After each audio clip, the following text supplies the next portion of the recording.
Chapter 9. Underneath the moon shadows of the trees, Ma stumbled with weariness. Ba did not know how long they had been walking. With every step, he peered at the ground, the light flickering as the lantern swayed in his hands. The forest was full of shapes and shadows, and only barely could he see the faint footprints on the ground. It was like searching for a wrinkle in a flower petal.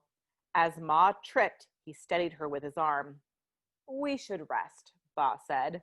Ma shook her head and pulled away angrily.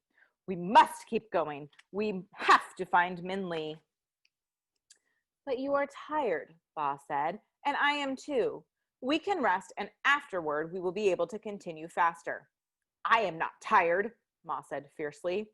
Her irritation seemed to give her energy. "If you are tired, you can rest, but I will continue to look for our daughter." "We should stay together," Ba said quietly. "If you wish to stay with me," Ma said, "then you will have to keep going." Ba sighed and took out another candle for the lantern.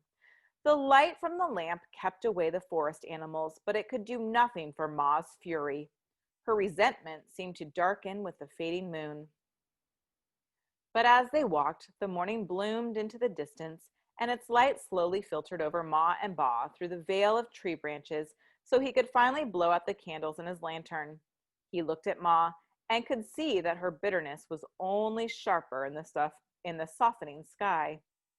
"If Min Li stopped to rest," Ba said, "we may catch up with her soon." "When we find her," Ma said, "she must know that she is never to do this again. Never!" "Now, wife," Ba said, "Min Li did not leave to cause us harm." "No," she said, her words cracking the air around her. "She left to find a fairy tale.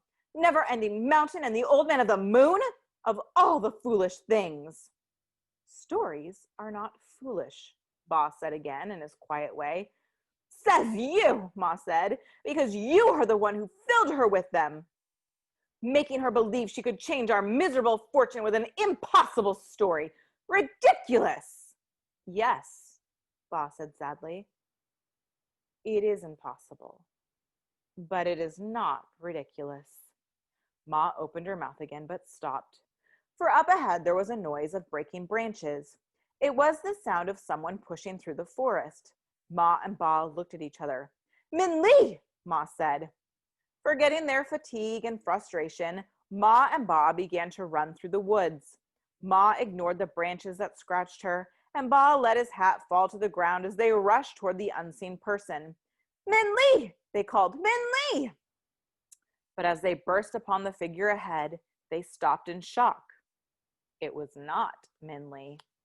Instead, Ma and Ba stared open-mouthed at the goldfish man. And that is